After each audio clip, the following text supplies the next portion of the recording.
అందరికీ నమస్కారం. Welcome to many in one channel. కేదారేశ్వర వ్రత పూర్తి కథ, ప్రాముఖ్యత, విశిష్టత గురించి తెలుసుకుందాం. ఈ కేదారేశ్వర వ్రత కథని తెలుసుకున్నా, చదివినా, విన్నా, చెప్పినా విశేషమైన ఫలితాలు దక్కుతాయి. కార్తీక పౌర్ణమి రోజు కేదారేశ్వర వ్రతం ఆచరించుట చాలా మంచిది.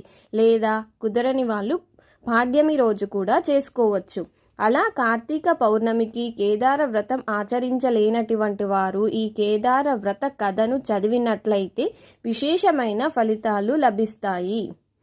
అందుకోసం కేదారేశ్వర వ్రత కథను పాఠకుల కోసం సమీవర్ణంగా అందిస్తున్నాము, వినండి. పరమేశ్వరుణ్ణి అర్ధాంగి పార్వతి తన పతి శరీరంలో అర్ధభాగం పొంది నిమిత్తము చేసి వ్రతమగు కేదారేశ్వర వ్రతము గురించి చెప్పుకుందాం. శ్రద్ధతో వినవలసిందిగా సూతుడు శౌనకాది మునులకు చెప్పాడు. శివుడు పార్వతీ సమేతుడై కైలాసము నిండు సభయందు కూర్చొని ఉండెను. సిద్ధ, సాధ్య, కింపురుష, యక్ష, గంధర్వులు శివుని సేవించుచుండిరి. దేవముని గణములు శివుని స్తుతించుచుండిరి. ఋషులు, మునులు, అగ్ని, వాయువు, వర్ణుడు, సూర్యచంద్రులు, తారలు, గ్రహలు, ప్రమద గణాలు, కుమారస్వామి, వినాయకుడు, వీరభద్రుడు, నందీశ్వరుడు సభయందు ఉపవిష్టులై ఉన్నారు. నారద, తుంబురాదుల శివలీలను గానం చేస్తున్నారు. రసాల, సాల, తమాల, వకుల, నారికేల, చందన, పసన, జంబూ వృక్షములతోనూ, చెంపక, పున్నాగ, పారిజాత పుష్పదులతోనూ, మణిమయ మకుట కాంతులతో చెలవొందు నదీనదం పర్వతములతోనూ చతుర్శబ్దవానాలు పులకిస్తూ ఉన్నాయి.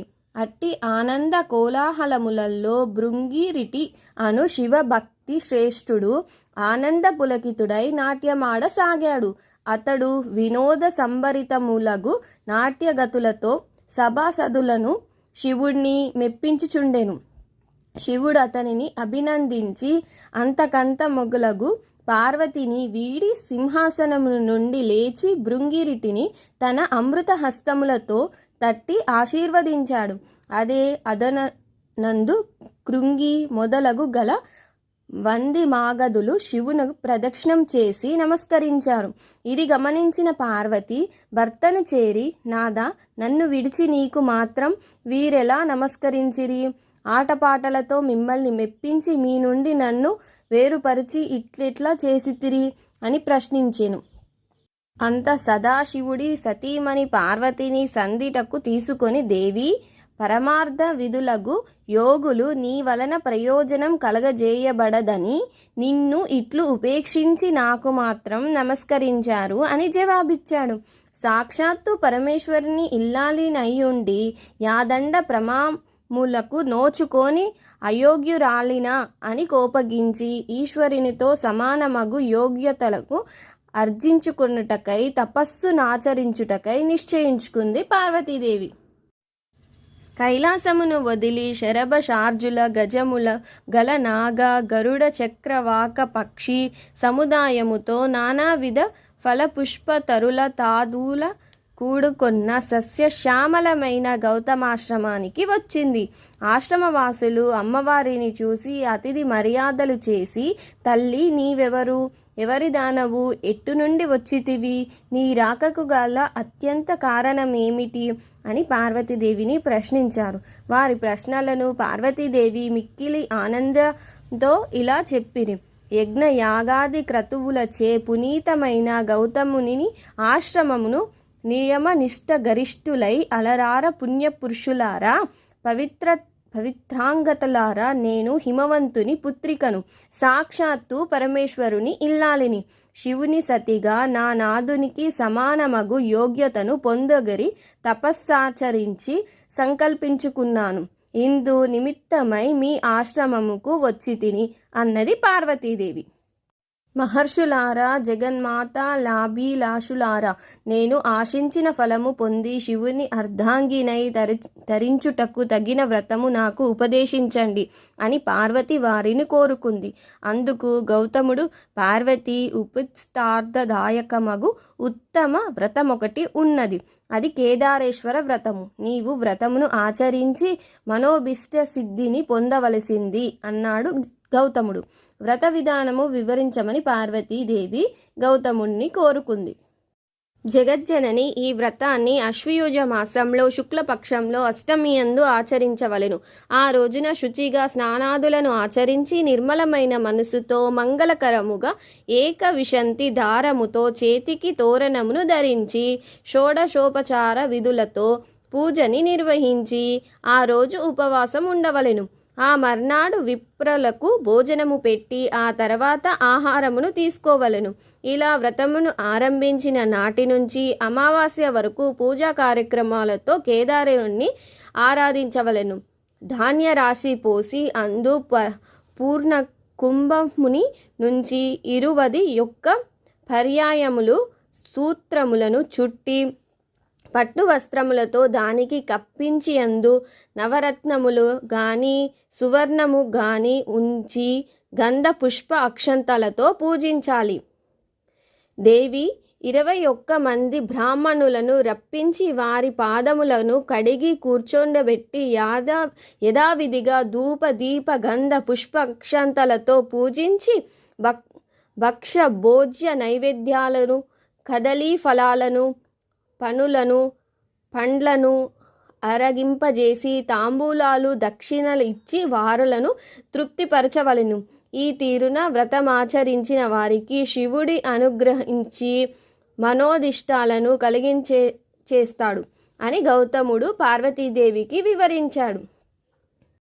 గౌతమ మహర్షి చెప్పిన విధి విధానమును అనుసరించి పార్వతీదేవి కేదారేశ్వర వ్రతాన్ని నిష్ఠగా భక్తితో చేసింది.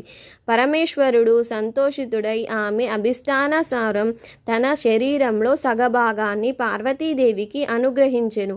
అంతా జగదంబ సంతోషితురాలై భర్తతో నిజ నివాసమైన కైలాసమునకు వెళ్ళింది. కొంతకాలమునకు శివభక్తి పరాయణుడగు చిత్రాంగదుడు గంధర్వుడు నందికేశ్వరుని వలన కేదారేశ్వర వ్రతము దాని మహత్యము విన్నవాడై మనుష్యలోకమునకు దానిని వెల్లడి చేయగోరి దివి నుండి భువికి కేతించి ఉజ్జయిని నగరంలో ప్రవేశించి ఆ నగరాన్ని పరిపాలిస్తున్న రాజు వజదంతునకు కేదార వ్రత విధానాన్ని వివరించాడు. వజదంతుడు ఆ వ్రతమును ఆచరించి శివానుగ్రహముతో సర్వభౌముడయ్యాడు. తదనంతరం ఉజ్జయిని నగరంలో గల వైశ్యునకు పుణ్యవతి భాగ్యవతి అను 2 కుమార్తెలు గలరు. వారు ఒకనాడు తండ్రిని చేరి జనక మాకు కేదార వ్రతము చేయుటకు అనుజ్ఞనివ్వమని అడిగారు. అందుకతడు బిడ్డలారా నేను దరిద్రుడను, సామగ్రులను సమకూర్చగల పాటివాడను కాను. మీరు ఆలోచనలు మానుకోండి అని పలికెను. అందుకు వైశ్యపుత్రికలు నీ అనుజ్ఞయే మాకు ధనము, అనుజ్ఞ ఇవ్వవలసిందిగా కోరుకున్నారు. వారిరువురు ఒక వటవృక్షపు వృక్షము కింద కూర్చొని తోరము కట్టుకొని పూజ భక్తితో చేశారు. మహేశ్వరుడు వారలకు పూజా సామగ్రిని అనుగ్రహించాడు. వారు కల్పోత్తముగా వ్రతమాచరించారు. శివుడు సాక్షాత్కరించి వారికి ఐశ్వర్యము సుందర రూపమును ప్రసాదించి అంతర్జితుడు అయ్యాడు. ఆ వైశ్యపుత్రికలకు యుక్త వయసు వచ్చింది. సౌందర్య సోయగం గల ఆ వైశ్యపుత్రికలలో పెద్దామె పుణ్యవతి ఉజ్జయిని నగర మహారాజుని, చిన్నామె భాగ్యవతి చోళ భూపాలుడిని వివాహం చేసుకున్నారు. వారి తండ్రియగు వైశ్యుడు ధనధాన్య సమృద్ధితో రాజభోగములతో పుత్రులను పొంది సుఖంగా జీవిస్తున్నాడు. మరికొంతకాలానికి చిన్న కుమార్తె భాగ్యవతి ఐశ్వర్యంతో తులతూగులాడుతుంది. కేదార వ్రతాన్ని మర్చిపోయింది. అందువల్ల ఈశ్వరానుగ్రహం కోల్పోయింది. ఆమె భర్త ఆగ్రహానికి గురి అయింది. భర్త ఆమెను కుమారుడిని రాజ్యం నుండి వెళ్ళగొట్టివేశాడు. ఆమె పడరాని పాట్లు పడుతూ ఓ బోయవాడి ఇంట ఆశ్రయం పొందింది. ఒకనాడు ఆమె తన కుమారుని చేరబిలిచి, నాయనా, నీ పెద్ద తల్లి ఉజ్జయినీపురం మహారాణి. ఆమె వద్దకు వెళ్ళి మన దీన స్థితిని వివరించి ఆమెను సహాయమర్థించి తీసుకురావలసింది అని చెప్పి పంపించింది. అతడు ఉజ్జయినికి వెళ్ళి పెద్ద తల్లిని కలిసి తమ దీనస్థితిని వివరించాడు. ఆమె కొంత ధనమిచ్చి కుమారుడిని సాగనంపింది. అతడు తిరిగి వస్తుండగా మార్గమధ్యంలో మహేశ్వరుడు చోరుని రూపంలో వాణిని అడ్డగించి అతని వద్ద గల ధనాన్ని కొల్లగొట్టాడు. అతడు జరిగిందంతా మిక్కిలి విచారించి మరలా పెద్ద తల్లి వద్దకు వెళ్ళి జరిగిన సంగతి వివరించాడు. ఆమె మరలా కొంత ధనాన్ని ఇచ్చి పంపించింది. ఈ పర్యాయము కూడా మార్గమధ్యమందు చోర రూపుడైన శివుడు ఆ సొమ్మును తీసుకొని పోయాడు. మరలా అతడు పెద్ద తల్లి వద్దకు బయలుదేరాడు. అంతర్రహిత నుండి ఈశ్వరుడు, ఓయి, నీవు ఎన్నిసార్లు నీ పెద్ద తల్లిని అడిగి సొమ్ము తెచ్చుకున్నా నీ తల్లి కేదార వ్రతమును మానవేసిన కారణంగా ఆ సొమ్ము మీకు దక్కదు అని హెచ్చరించాడు. మాటలు విన్న అతను తిన్నగా పెద్ద తల్లి వద్దకు వెళ్ళి తాను విన్న మాటలను తెలియజేశాడు. అప్పుడు ఆమె బాగా ఆలోచించి అతని చేత కేదార వ్రతము చేయించి డబ్బులిచ్చి పంపించింది. ఆ తల్లితో కేదార వ్రతము చేయవలసిందిగా చెప్పమన్నది. అతడు ఆ ప్రకారం తల్లి వద్దకు వెళ్ళి పెద్ద తల్లి ఇచ్చిన సొమ్ముని ఇచ్చి వ్రతము చేయవలసిందని పెద్ద తల్లి చెప్పిన మాట చెప్పాడు. గుర్తు కలిగిన భాగ్యవతి భక్తి శ్రద్ధలతో కేదార వ్రతాన్ని చేసింది. ఆమె భర్త మంది మార్చలతో వచ్చి ఆమెను కుమారుడిని రాజ్యదానికి తీసుకొని వెళ్ళాడు. భాగ్యవతి ప్రతి సంవత్సరము కేదార వ్రతంను చేసి శివానుగ్రహము పొంది సుఖశాంతులతో సౌభాగ్య సంపదలతో జీవించింది. ఎవరు ఈ కేదారేశ్వర వ్రతమును నియమనిష్టలతో చేసిన వారైనా ఎవరైనా ఈ కథను చదివినా విన్నా అట్టివారు ఎట్టి కష్టములు లేని వారై సుఖముగా జీవించుచుంటిరి. సర్వే జన సుఖినో భవంతు. ఈ వీడియో కనుక మీకు నచ్చినట్టయితే మీ ఫ్యామిలీస్కి ఫ్రెండ్స్కి షేర్ చేయండి. నా ఛానల్ని సబ్స్క్రైబ్ చేసుకోండి అండ్ బెల్ ఐకాన్ని ప్రెస్ చేయండి. బెల్ ఐకాన్ని ప్రెస్ చేయడం వల్ల మీకు నేను వీడియోస్ పెట్టగానే నోటిఫికేషన్స్ వస్తుంటాయి. థ్యాంక్ యూ సో మచ్ ఇప్పటివరకు నా వీడియో చూస్తున్నందుకు.